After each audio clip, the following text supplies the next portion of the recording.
bienvenue dans cette vidéo où nous parlerons d'un sujet ô combien sensible, le sommeil des petits. J'ai reçu cette dernière semaine plusieurs de vos messages me demandant comment faire dormir un enfant de plus de 3 ans.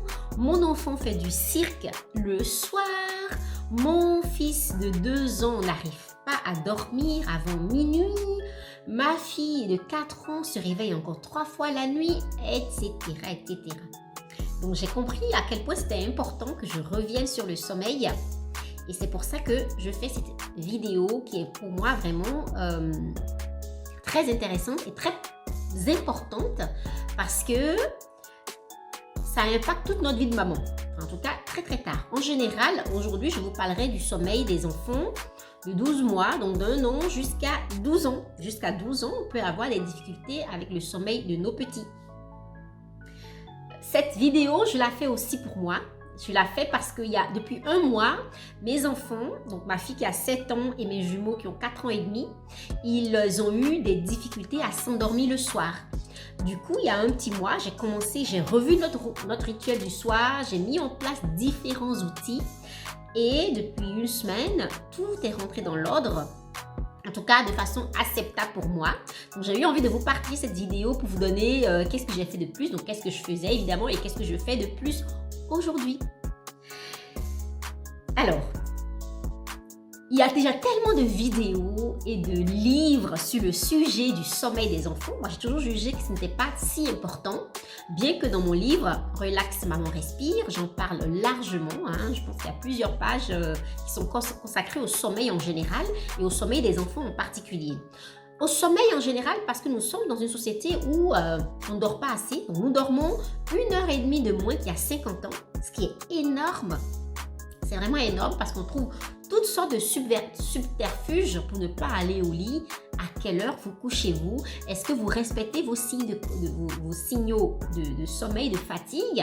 Moi, je connais beaucoup d'adultes qui bâillent devant un film, qui s'endorment devant la télé. C'est la preuve qu'ils ne vont pas au lit quand ils en ont besoin, quand l'appel est là, quand le marchand de sable passe. Ils préfèrent résister. Ce qui est très intéressant, c'est que ces mêmes adultes ne tolèrent pas du tout quand leurs enfants font les mêmes choses. Pour moi, cette histoire de sommeil est un problème culturel. Comme vous le savez peut-être, j'ai vécu à plusieurs reprises en tribu, chez des peuples premiers. Et moi, j'ai été complètement bouleversée. Ma vision du sommeil et de la vie a changé quand j'ai vécu avec eux. Et c'est pour ça que je le refais dès que j'en ai l'occasion et que je me réjouis la prochaine fois que je pourrai encore le faire. Donc, voilà, dans cette vidéo donc, je voudrais parler aux parents qui n'en peuvent plus, aux mamans épuisées, qui en ont vraiment ras-le-bol, qui se sentent vraiment étouffées. J'en ai une maman qui m'a écrit, moi, I can't breathe, moi ça fait tout de suite penser à je peux plus respirer parce que mon enfant m'étouffe, mes enfants prennent toute la place, ils m'empêchent de dormir, ils gâchent toutes mes soirées. Elle m'a écrit, ils gâchent toutes mes soirées. Ça m'a vraiment bouleversé le cœur parce que voilà, on ne fait pas des enfants pour qu'ils nous pourrissent la vie, quoi. Donc, elle exprimait que ces soirées étaient pourries.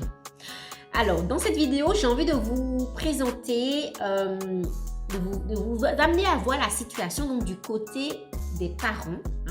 Vous savez que j'accompagne les mamans. Alors, je vais m'occuper du point de vue d'une maman.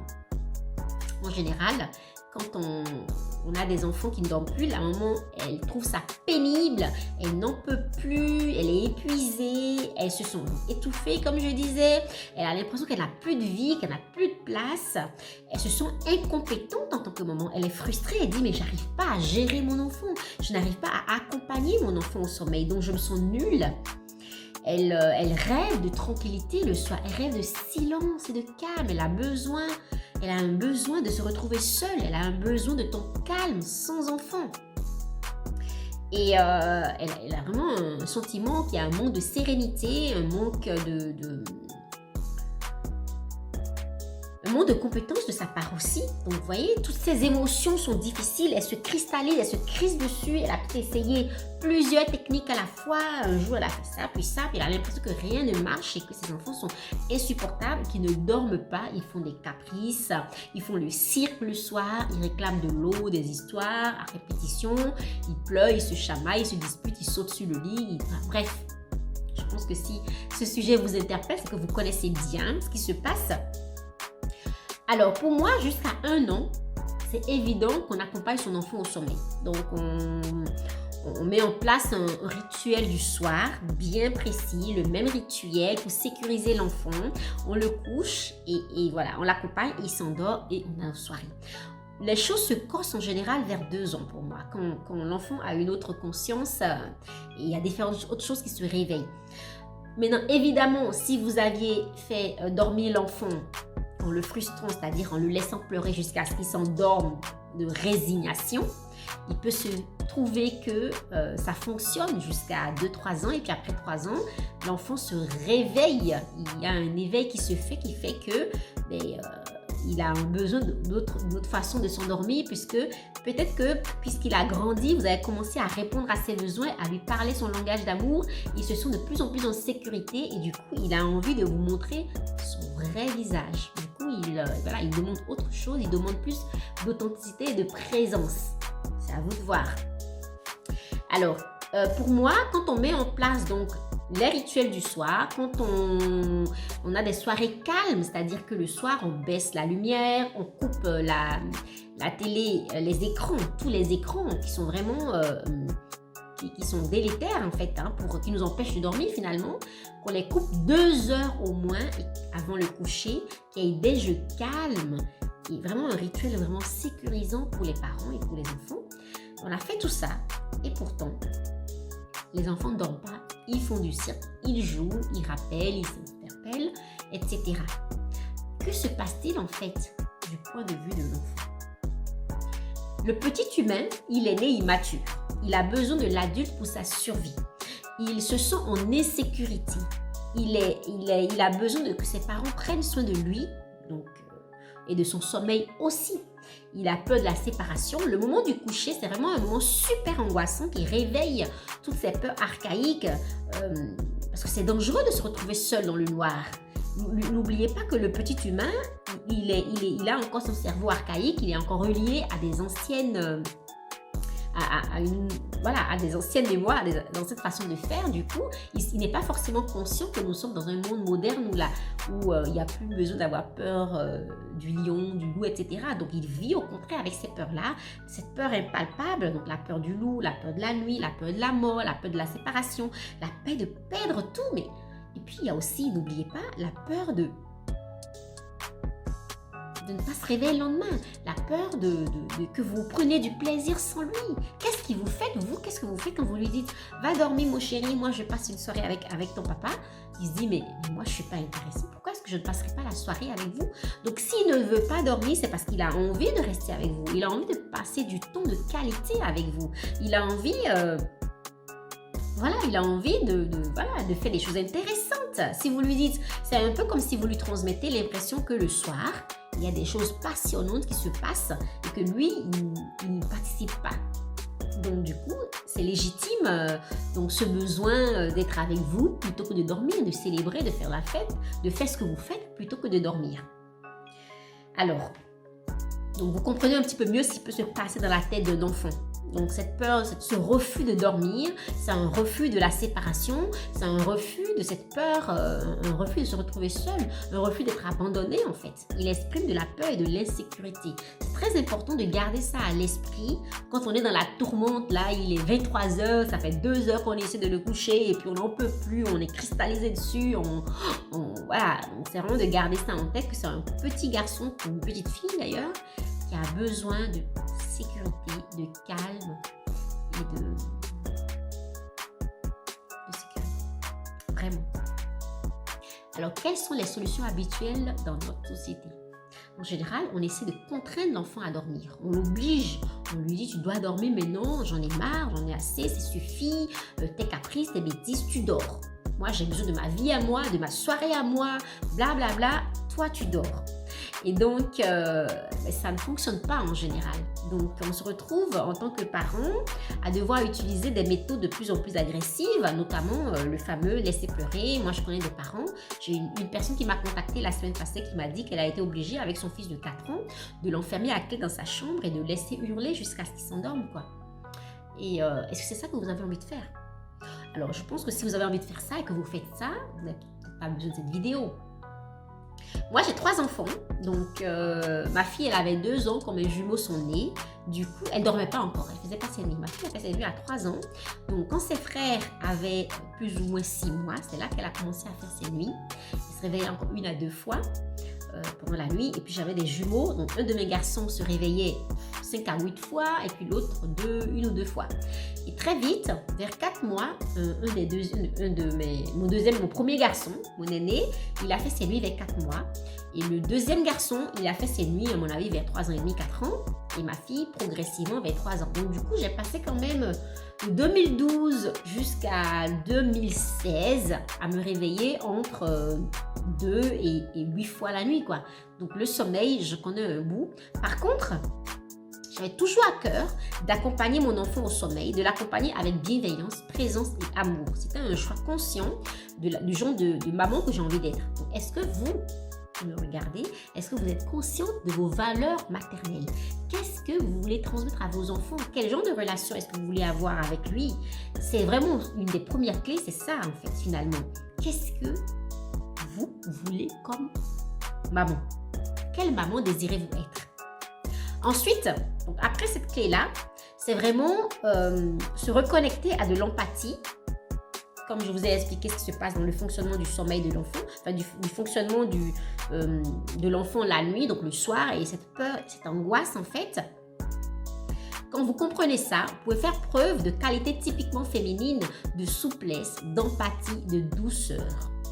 Quand on comprend ça, on se dit, mais qu'est-ce que je peux faire au mieux? Moi, pour moi, vraiment, il y a plusieurs sujets à aborder dans ce cas-là. Et c'est vraiment, première chose, comment est-ce que vous dormez? Quelle est votre discipline au sommeil? Quelles sont vos croyances sur le sommeil? Est-ce que pour vous, le sommeil, c'est quelque chose de merveilleux, de génial, que vous adorez? Ou est-ce que vous résistez pour aller au lit? Est-ce que vous vous couchez tôt, facilement, avec plaisir? Ou est-ce que vous dites, oh non, il faut que j'aille dormir? Ça commence par là, parce que dans votre discours, dans votre façon de transmettre, vous allez transmettre à vos enfants vos idées sur le sommeil. Est-ce que la nuit pour vous est faite pour dormir ou pour passer vos soirées avec vos amis? Parce que si vous dites, ah moi le soir c'est génial, je peux enfin passer une soirée avec ceux que j'aime, mais vos enfants ils ont envie de passer aussi des soirées avec ceux qu'ils aiment, donc du coup ils n'ont pas envie de dormir, ils veulent fêter avec vous. Ensuite, donc, changez vraiment vos pensées, vos croyances par rapport au sommeil. Donc, dans ce cas, dans ce sens où vous devez, avec vos enfants, parler du sommeil, parler de l'importance du sommeil, à quel point il est crucial, il est vital pour notre santé émotionnelle, physique, psychique, pour même par rapport à notre vie émotionnelle, comme je l'ai dit, mais aussi physique par rapport à l'alimentation. Quand on ne dort pas assez, on grignote, on vieillit plus, le cerveau n'est pas bien irrigué, etc. Le manque de sommeil a une incidence sur toute notre vie. Vous devenez littéralement une meilleure personne en dormant plus. Donc vraiment, ramenez les enfants vers ça. Vous pouvez acheter des livres sur le sommeil. Je pense qu'il y en a quelques-uns qui sont assez sympas pour leur parler de l'importance du sommeil. Parlez-leur du fait que ils sont comme un véhicule qu'on remplit avec le bon carburant, et le sommeil et l'amour sont des carburants, à quel point c'est important de se recharger en ça. Donc, changez votre rapport au sommeil, vous, et transmettez-le à votre enfant. Ensuite, bien évidemment, le rituel. Mettez bien en place un beau rituel sécurisant.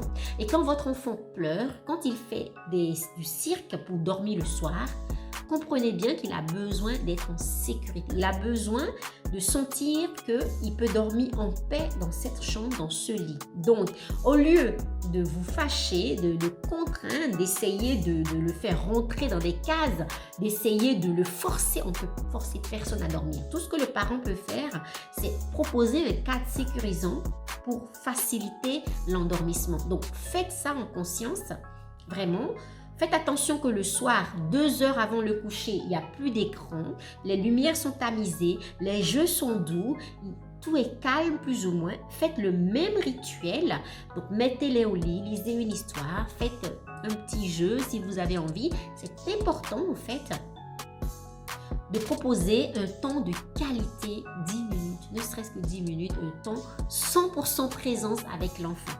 Parce que finalement, s'il ne veut pas dormir, s'il fait du cirque, s'il saute dans son lit, c'est qu'il a besoin d'être vu, entendu, écouté. Il a besoin d'être avec vous. Offrez-lui ça. Offrez-lui ça et il dormira certainement. Donc, c'est encore une clé pour moi qui est très importante d'offrir de la présence 100% à l'enfant. Ensuite, évidemment, pour transmettre la sécurité, donc quand vous avez mis en place le rituel, vous avez mis en place le temps de qualité avec l'enfant, quand la maison est un havre de paix et que vous amenez votre enfant au lit, évidemment qu'il faut discuter avec vos enfants de quoi ils ont vraiment peur, pourquoi est-ce qu'ils n'arrivent pas à dormir et essayer de solutionner ce qu'ils vous proposent comme raison pour ne pas dormir. S'il vous dit j'ai peur de l'armoire, du noir, du machin, si c'est du noir, mettez une veilleuse, autorisez-vous à lui offrir une veilleuse. Je connais des parents où il n'y a pas de veilleuse parce que la nuit on dort mieux dans le noir. Ok, mais s'il dit qu'il a peur. Ensuite, ce qui est important, c'est d'être vraiment congruent. Donc, quand vous décidez d'un cadre à donner, il faut respecter ce cadre. Par exemple, quand vous dites à l'enfant qui a peur, quand un enfant vous dit « j'ai peur, maman, parce que dans ma chambre, j'ai peur de mon armoire, de mon lit, des monstres sous mon lit », faites un rituel pour lui proposer de purifier son lit. Avec mes enfants, moi, ce que j'ai fait il y a 3 semaines, c'est que nous avons pris un sac que nous avons considéré comme sac magique. Mais on se prend aussi une bougie. J'aime bien ça. On prend une bougie comme ça. Alors, on ramasse tout ce qui est toute la peur. On met dans la bougie. On ramasse sous le lit, dans l'armoire, partout où ils ont peur. Ensuite, on dit toute la peur, elle est là. Tout ce qui fait peur est vraiment dans la bougie. Puis, on allume la bougie. On laisse brûler et puis on se dit, voilà, les peurs sont brûlées. La peur du dessous du lit est brûlée. La peur de l'armoire est brûlée. La peur du noir est brûlée. La peur du loup est brûlée. La peur de la nuit est brûlée. Maman est amour et est toujours présente. Et on souffle. Les enfants adorent les rituels. Faites des rituels avec vos enfants. Et donc, quand on fait ça, on sécurise la maison, la pièce, la chambre. Vraiment, montrer à l'enfant si vous êtes plutôt cartésien et que vous n'aimez pas l'énergétique. Vous pouvez vraiment vous dire aussi que la maison est sécurisée. Si vous êtes sensible à l'énergétique, n'hésitez pas à brûler de l'encens, de la sauge dans la chambre pour dire aux enfants, la maison, la chambre est purifiée, il n'y a rien qui peut arriver. Et vous pouvez aussi, moi ce que je fais, c'est envoyer des boules d'amour de maman, quoi, parce que je leur dis, l'amour de maman est plus fort que tout. Donc j'envoie ma bulle d'amour que j'entoure dans toute la chambre, dans toute la maison. Il n'y a rien qui peut se passer de mal parce que je suis là et que je vous protège. Vous êtes maman, vous êtes puissante. Et donc, qu'on ramène ces outils-là, donc de sécurité, et aussi à l'intérieur de soi, vraiment de ramener du calme.